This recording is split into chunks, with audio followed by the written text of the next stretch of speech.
Bonjour à tous et très heureux de vous retrouver aujourd'hui pour un nouvel essai. Un essai qu'on vous avait déjà évoqué il y a un petit peu plus d'un mois, notamment lors de la découverte de la Renault Mégane E-Tech électrique. Rappelez-vous, on s'était rendu du côté de Marbella en Espagne pour vous détailler les différentes caractéristiques du modèle, notamment en termes de design, d'équipement, mais aussi de prix. Mais on n'avait pas vraiment pris le temps d'aborder un des points importants et déterminants du véhicule électrique, c'est-à-dire l'autonomie.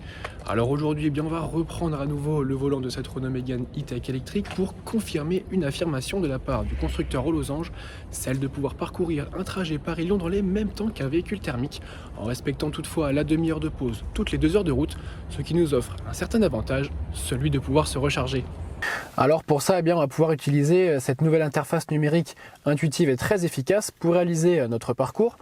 Donc on va pouvoir rentrer la destination sur Google Maps, parce que je vous rappelle désormais que la Renault Mégane électrique et d'ailleurs le nouveau Austral dispose du système Google embarqué, donc Lyon, et il nous affiche un trajet de 4h24 avec 460 km à parcourir, donc c'est le trajet le plus rapide, on va utiliser l'autoroute.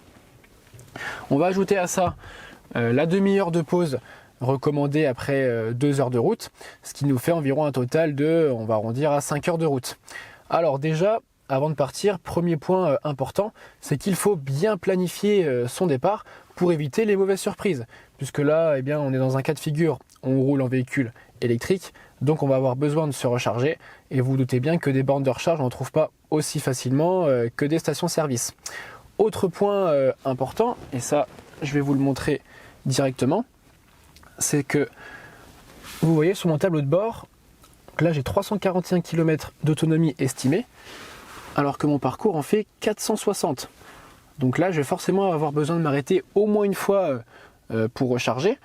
Sauf que si je suis ce que me propose le GPS, donc là, c'est les bornes de recharge qu'il peut y avoir sur mon trajet. Donc là, on est passé quand même à 6h11 maintenant de route pour arriver à destination. Donc là, on pourrait d'ores et déjà dire que c'est impossible de réaliser un trajet Paris-Lyon dans les mêmes temps qu'un véhicule thermique. Mais vous vous doutez bien qu'on a bien préparé notre trajet, on sait exactement quelle route on va prendre, notamment l'autoroute A6, et on sait que sur cette autoroute, il y a certaines aires de repos qui sont équipées des bornes Ionity. Vous savez, ce fameux réseau de bornes rapides qui peut délivrer jusqu'à 350 kW de puissance. Et c'est parfait puisque nous, sur notre Mégane électrique, on dispose du chargeur Optimum qui délivre jusqu'à 130 kW de puissance en courant continu et qui permet de récupérer jusqu'à 200 km d'autonomie réelle ou 80% de batterie en 30 minutes. Et c'est exactement ce qu'on cherchait puisque grâce à ça, on rentre à nouveau dans les délais pour confirmer ou non cette hypothèse. Allez, assez parlé, il est exactement 8h03. On a 4 heures de route ensemble, donc on va avoir le temps de détailler les caractéristiques de cette nouvelle Renault Mégane E-Tech électrique. Et moi, je vous retrouve un petit peu plus tard. Nous voilà sortis de la capitale. On a même passé le premier péage, on est donc sur l'autoroute. Il est exactement 9h05, on a fait 75 km depuis qu'on est parti avec une consommation moyenne de 17,6 kWh au 100 km. Donc ça fait qu'augmenter, c'est logique maintenant qu'on est sur l'autoroute. Et je le vois aussi au niveau du tableau de bord, parce que l'autonomie elle fond à vue d'œil. Je suis rentré sur l'autoroute il y a une petite vingtaine de minutes avec 88% de batterie à peu près. Et là je suis à 75% avec 244 km d'autonomie, enfin même 242, voilà, ça continue de descendre à vue d'œil.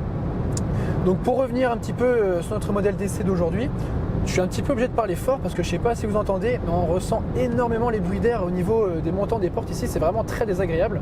On avait déjà fait la remarque auprès de Renault lorsqu'on avait essayé le véhicule, et là faire 3-4 heures d'autoroute à 130 km/h, c'est vraiment horrible. Logiquement, une expérience en véhicule 100% électrique, c'est vraiment zéro bruit, c'est agréable.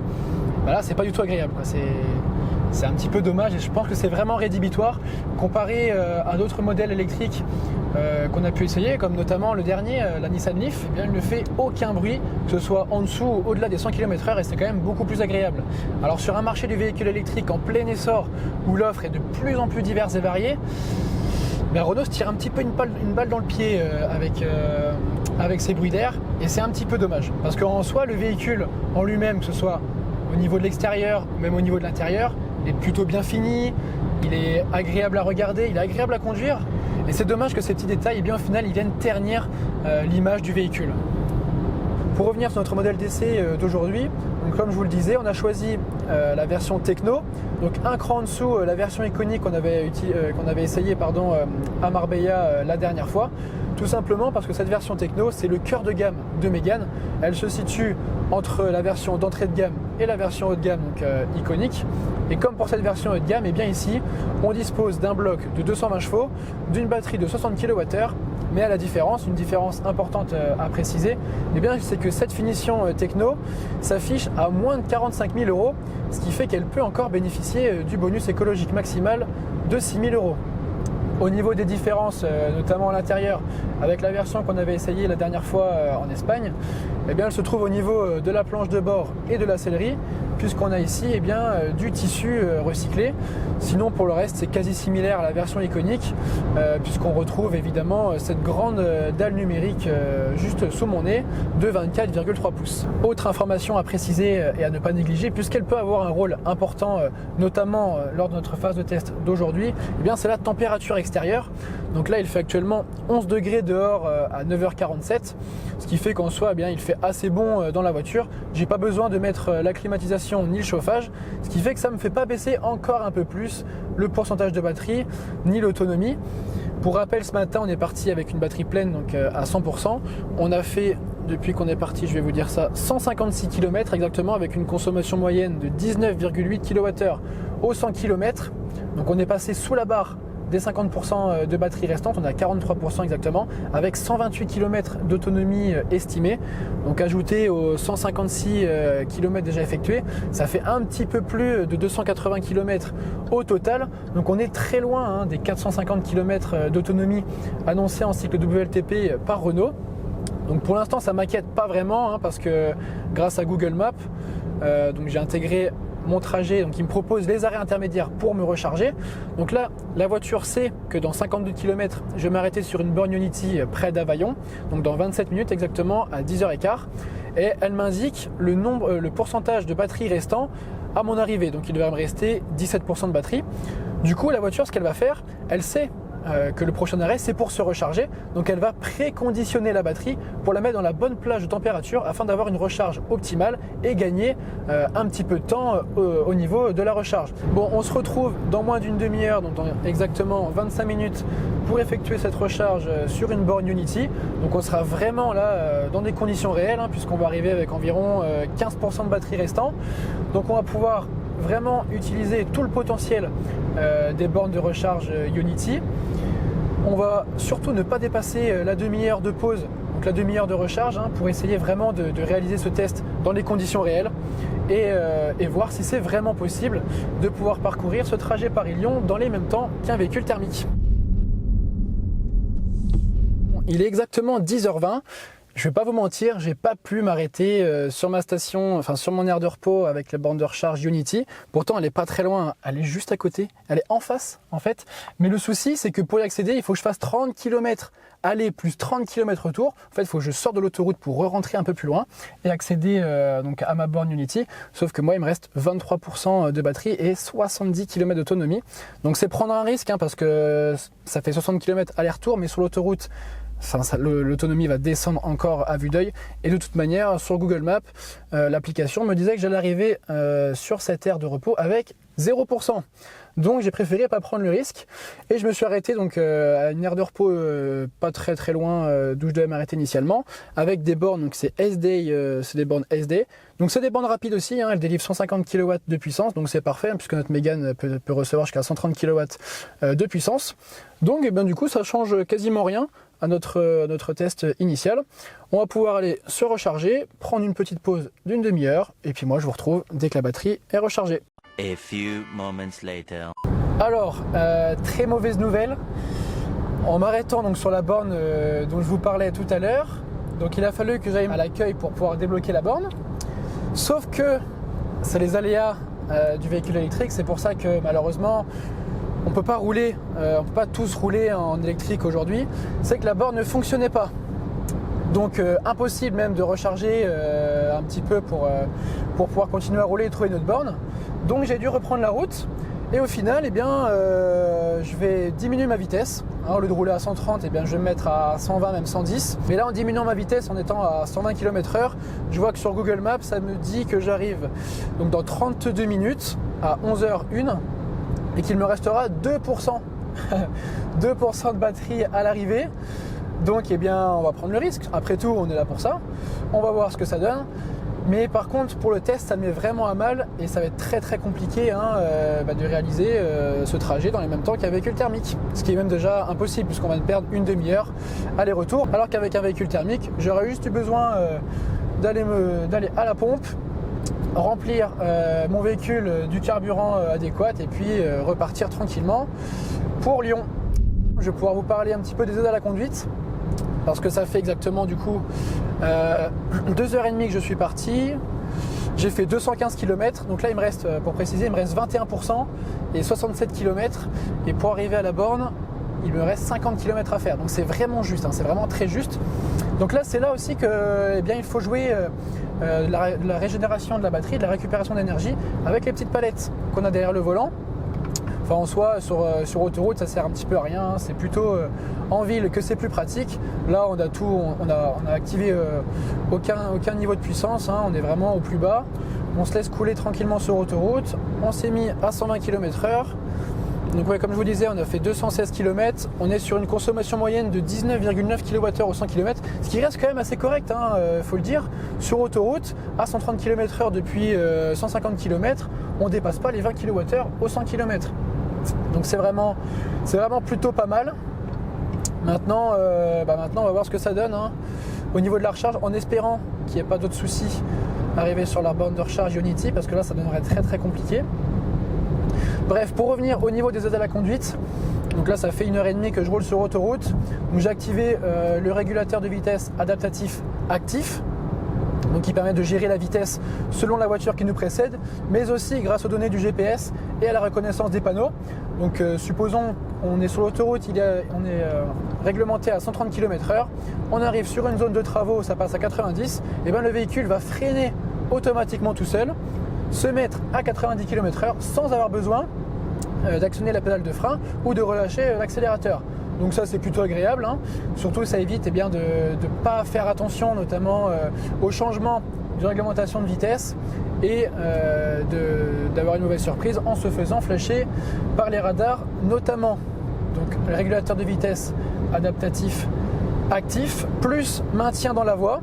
Donc au final, là vous voyez, donc je ne l'ai pas activé parce que je viens de repartir, on va l'activer, donc on va le mettre à 120, hop, avec le maintien dans la voie. Et là, je vais vous montrer. Hop.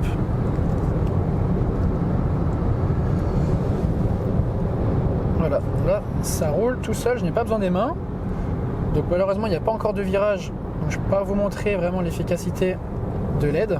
Donc là, vous voyez, au bout d'un certain temps, quand on n'a pas les mains sur le volant, on a une petite notification qui s'allume juste ici. Et après, elle va se mettre à clignoter en rouge avec un petit effet sonore, pour bien nous rappeler qu'il est important, voilà, il est important de laisser ses mains sur le volant. Et ce qui est bien, c'est qu'il n'y a pas besoin, comme sur certaines voitures électriques, de vraiment tenir le volant très fort. Là, on a juste besoin de poser la main très légèrement sur le volant. On est reparti, tout simplement. Allez, il nous reste 44 km, 28 minutes. On vient de récupérer 1% de batterie sur ce qui est prévu pour l'arrivée, donc il devrait nous rester 3% de batterie. Là sur mon tableau de bord il me reste 18% actuellement avec 59 km d'autonomie, donc ça devrait le faire.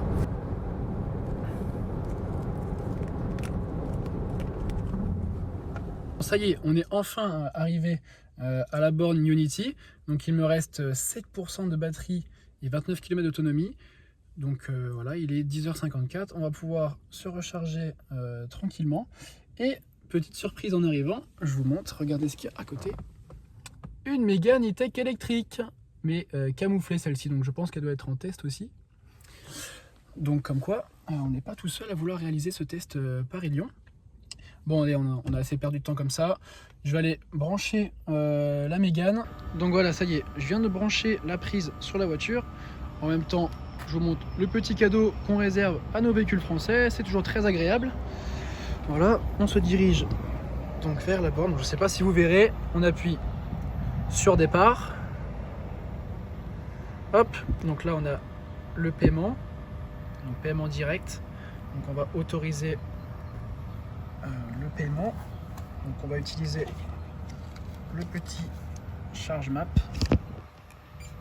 Donc vérification, préparation à la charge, établissement de la communication avec la voiture. Voilà, on vous montre toutes les différentes étapes pour pouvoir recharger cette Mégane électrique. Ça prend un petit peu de temps. Ok, donc là, vous voyez, on a le pourcentage de la batterie, donc 7%. Et logiquement, ici à côté, ça devrait monter. Voilà, c'est ça. Donc ça monte, voilà. Donc là, vous voyez, c'est la puissance délivrée par la borne de recharge, donc qui monte à 81 kW pour l'instant. Donc elle devrait monter au moins jusqu'à 130. Hein. On est à 127 kW. Est-ce que ça peut encore grimper un petit peu? Je suis pas sûr. Hein. Je pense qu'on va rester à 127 kW de puissance. Bon, ce qui est pas mal, hein, on n'est pas à 3 kW près non plus. Et vous voyez que déjà en l'espace de 1 minute, on a gagné 3%, quoi. On est à 10%. Donc là, il est exactement, on va dire qu'il est 11h. Et bien on se retrouve à 11h30.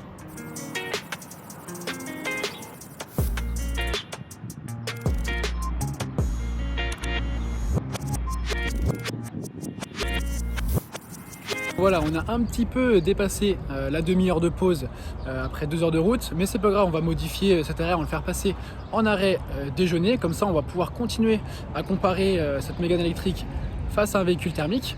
Donc on va se diriger vers notre borne pour voir combien de batterie on a récupéré, pour voir aussi le montant, sachant qu'on a quand même perdu une bonne demi-heure pour trouver une borne, ce qui handicape le véhicule électrique.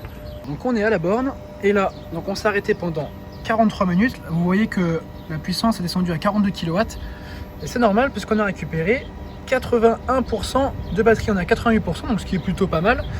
Bon, petite nuance parce que Renault annonce qu'on peut récupérer 80% de batterie en 30 minutes. Donc là on a 81% à 43 minutes.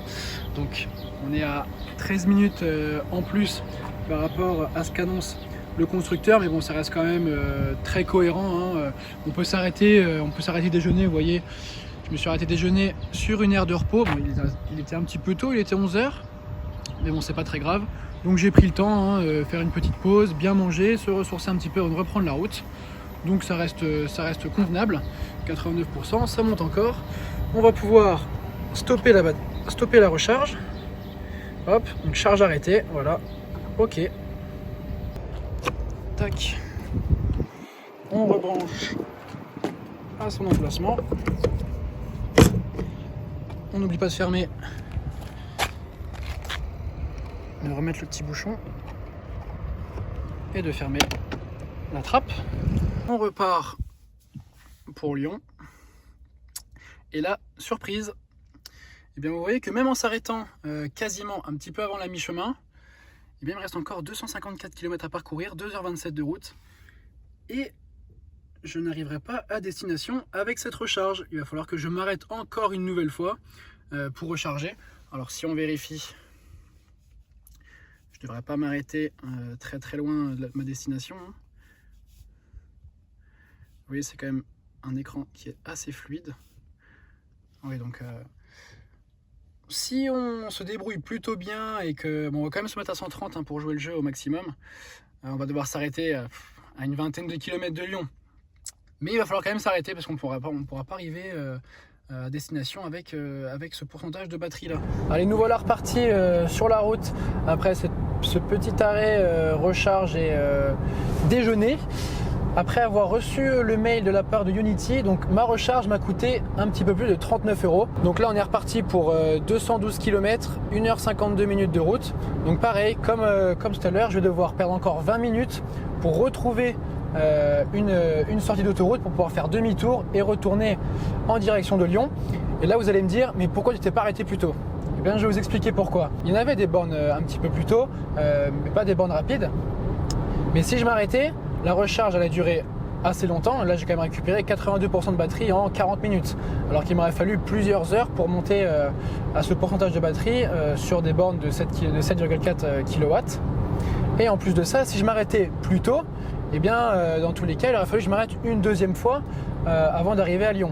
Et au final, en continuant mon trajet avec Google Maps, je vais quand même avoir besoin de m'arrêter une deuxième fois et je vais prendre à nouveau un nouveau risque, puisque là, ma prochaine étape est donc à 13h55. Donc j'ai encore 1h51, donc voilà, c'est ça. C'est 210 km avant d'arriver à la prochaine étape.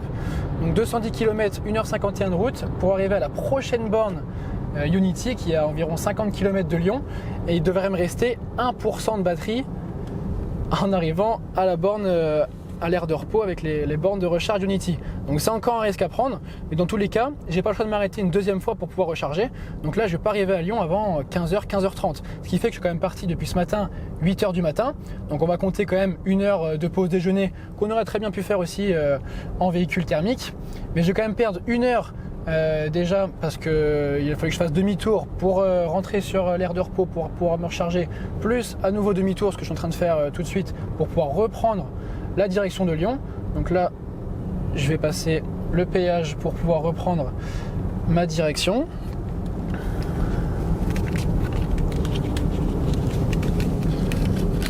Hop.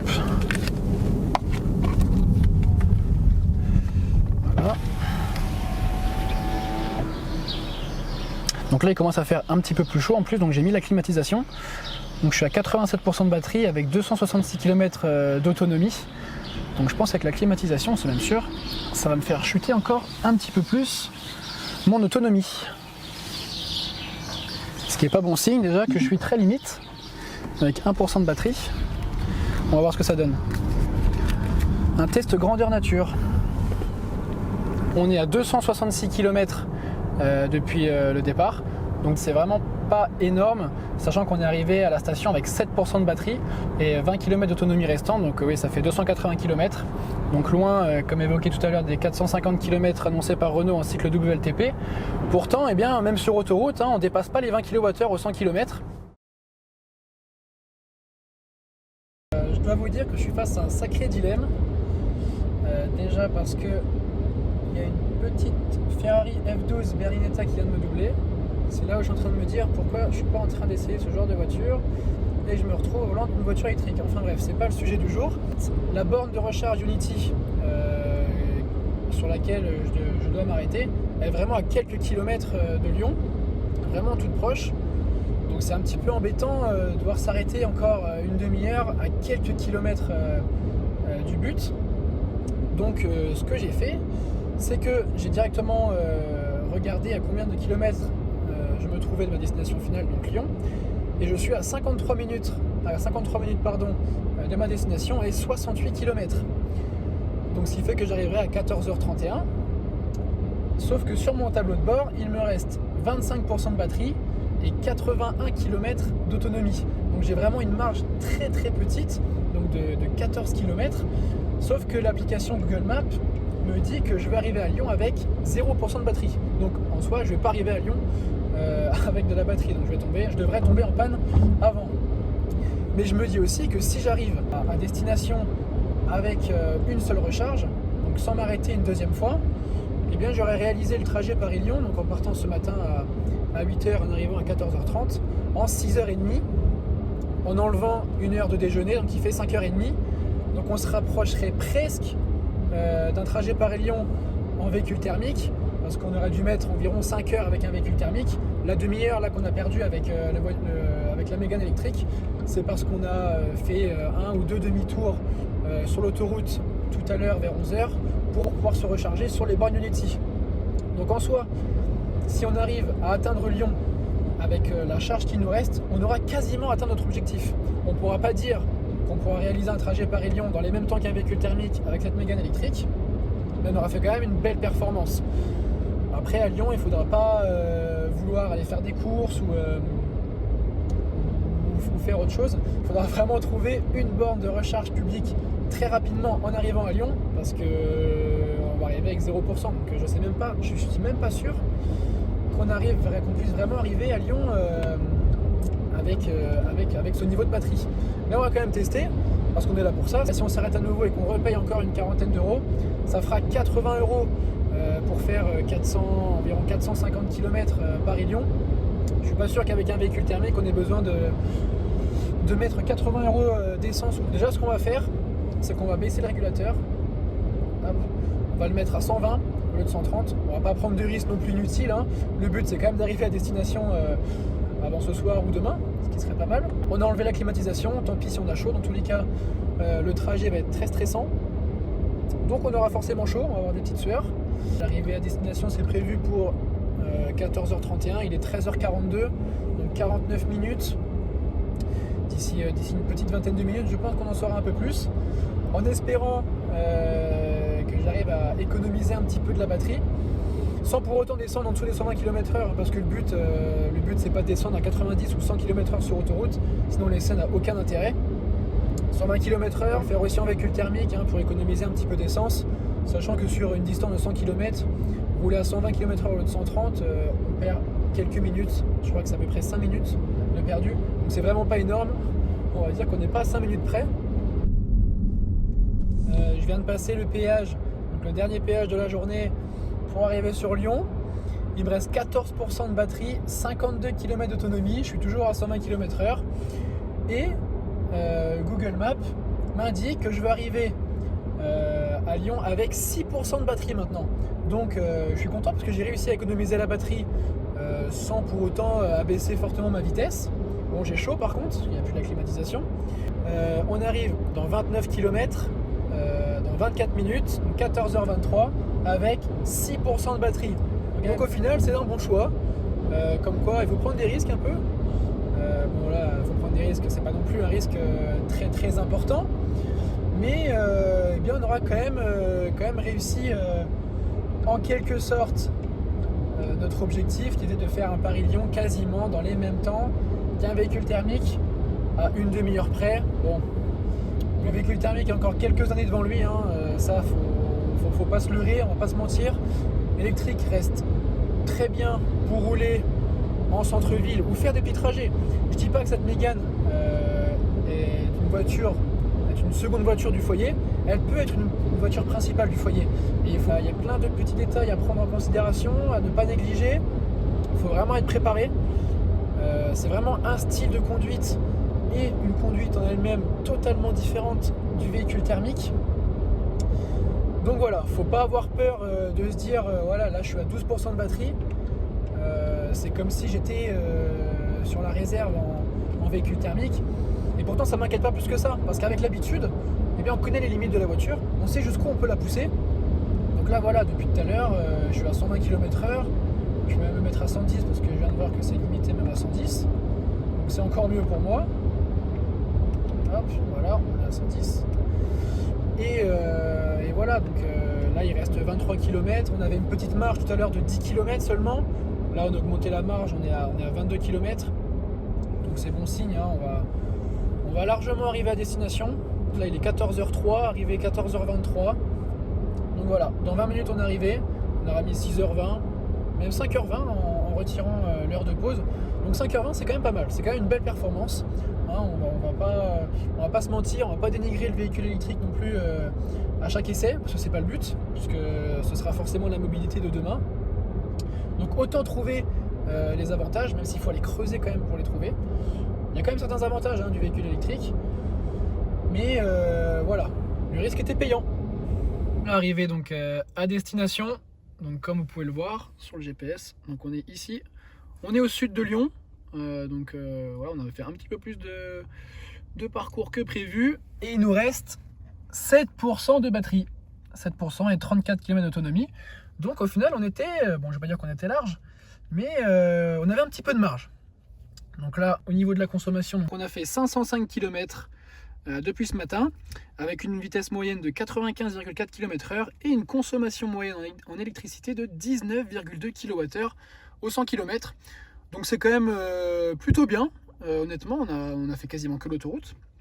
donc d'être en dessous les 20 kWh au 100 km sur autoroute, c'est quand même une belle performance. Voilà, il est 14h34, donc on est arrivé ici, il était 14h23. On est parti ce matin à 8h04 exactement, donc on a mis 6h30 en enlevant l'heure de déjeuner, 5h30, même 5h20. Donc c'est quand même une bonne performance, hein. On peut pas vraiment dire qu'on a réalisé le trajet avec cette Mégane électrique dans les mêmes temps qu'un véhicule thermique, puisque pour se recharger on a dû faire un petit détour, donc ce qu'on n'aurait pas eu besoin de faire en véhicule thermique. Donc on a perdu 20 à 30 minutes, mais on peut quand même être satisfait. Maintenant on va quand même aller se recharger, hein, parce qu'il reste 7% de batterie, 34 km. Donc si on veut retourner sur Paris à la fin du week-end, ce serait quand même pas mal de pouvoir aller la recharger.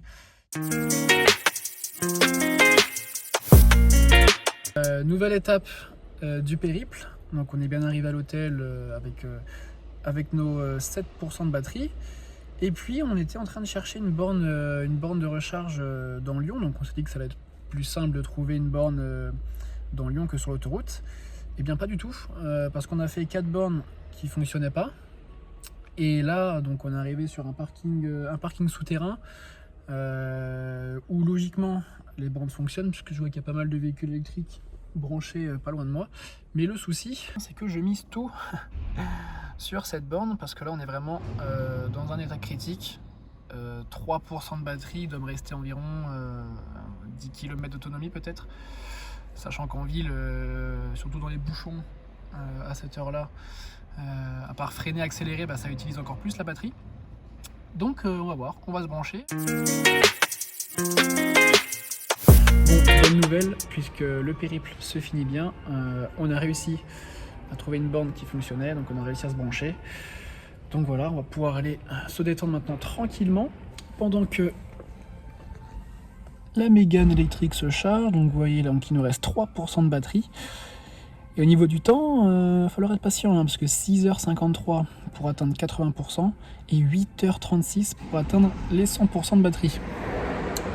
Donc autant vous dire que là, on a encore plus de temps que ce matin pour parler du véhicule électrique. Pour terminer cet essai, on va revenir un petit peu sur l'ensemble de notre week-end en Renault Mégane E-Tech électrique. Alors déjà, pour rappel, on dispose du degré de finition techno qui est le cœur de gamme de Mégane. Elle s'équipe du moteur de 220 chevaux, de la batterie de 60 kWh, mais aussi du chargeur optimum de 22 kW. Tout ça pour un montant de 44 700 €, ce qui reste élevé certes, mais elle peut bénéficier encore du bonus écologique maximal de 6 000 €, contrairement à la version haut de gamme iconique qui dépasse cette barre symbolique des 45 000 € et qui voit son bonus écologique baisser à 2 000 €. Alors cette semaine, notre essai du crossover français était principalement porté sur l'autonomie et sur une affirmation faite de la part du constructeur aux losanges, celle de pouvoir réaliser un trajet Paris-Lyon dans les mêmes temps qu'un véhicule thermique. Avec cet essai, on ne peut pas vraiment dire que ce soit possible pour diverses raisons qu'on vous a détaillées durant l'essai, notamment l'autonomie, puisqu'on savait très bien avant de partir qu'on allait devoir s'arrêter au moins une fois pour se recharger. On a pris des risques puisqu'on est arrivé à Lyon avec très peu de batterie, donc on a gagné du temps sur le trajet, mais on en a perdu énormément en arrivant sur place, puisqu'on ne pouvait plus se déplacer, on ne pouvait pas se déplacer dans la ville ou dans les environs. Néanmoins, on a quand même vu de belles choses au volant de ce crossover aux losanges, notamment en termes d'instrumentation numérique, très efficace, très intuitive, très agréable aussi, mais aussi au niveau du coût. Au niveau du coût des recharges, alors on va en parler un petit peu parce que sur l'ensemble du week-end, on a réalisé quasiment 1500 km. Et en regardant les différentes factures lors des différentes recharges qu'on a pu faire tout au long du week-end, on est arrivé à un montant de 130 €. Alors 130 € pour 1500 km, est-ce que c'est beaucoup? Au contraire, est-ce que c'est pas énorme? Pour avoir la réponse, on va tout simplement comparer avec un véhicule thermique. On va donc choisir une Mégane d'ancienne génération, en diesel par exemple, avec une consommation moyenne d'environ 6 litres 5 au 100 km, avec un réservoir de 50 litres, ce qui fait qu'elle peut parcourir un petit peu plus de 800 km. Donc si on compare 1500 km en Mégane électrique avec 1500 km en Mégane thermique, avec le prix du carburant actuel qui se situe aux alentours des 2 €, on serait presque à 200 € de carburant pour pouvoir réaliser ce même week-end avec une Mégane thermique. Donc avantage au véhicule électrique, puisque la différence est quand même assez élevée. On a 70 € de différence entre le prix du carburant pour notre Mégane électrique comparé à une Mégane thermique. Donc c'est à prendre en considération. Après, il faudra quand même voir avec le temps, parce que pas sûr, enfin en tout cas on l'espère, que les prix du carburant restent à ce niveau et qu'ils puissent redescendre sous la barre, on va dire, des 1,50 €, 1,60 €. Et là, eh bien, on pourra voir la différence et ce sera intéressant de comparer les deux modèles en termes de coût de recharge et de carburant. En tout cas, Renault prépare une nouvelle version aussi de sa nouvelle Renault Mégane E-Tech électrique avec le moteur le moins puissant, donc celui de 230 chevaux, mais avec la batterie la plus performante, celle de 60 kWh. Donc il sera intéressant de voir au niveau de l'autonomie s'il y a une réelle différence, si on peut parcourir plus de kilomètres avec ce nouveau modèle, sachant que Renault annonce quasiment 500 km d'autonomie en cycle WLTP avec le futur modèle de 130 chevaux et la batterie de 60 kWh. On a encore un petit peu de temps pour profiter une dernière fois de cette nouvelle Renault Mégane E-Tech électrique. Alors on va tout simplement reprendre la route et moi je vous dis à très bientôt.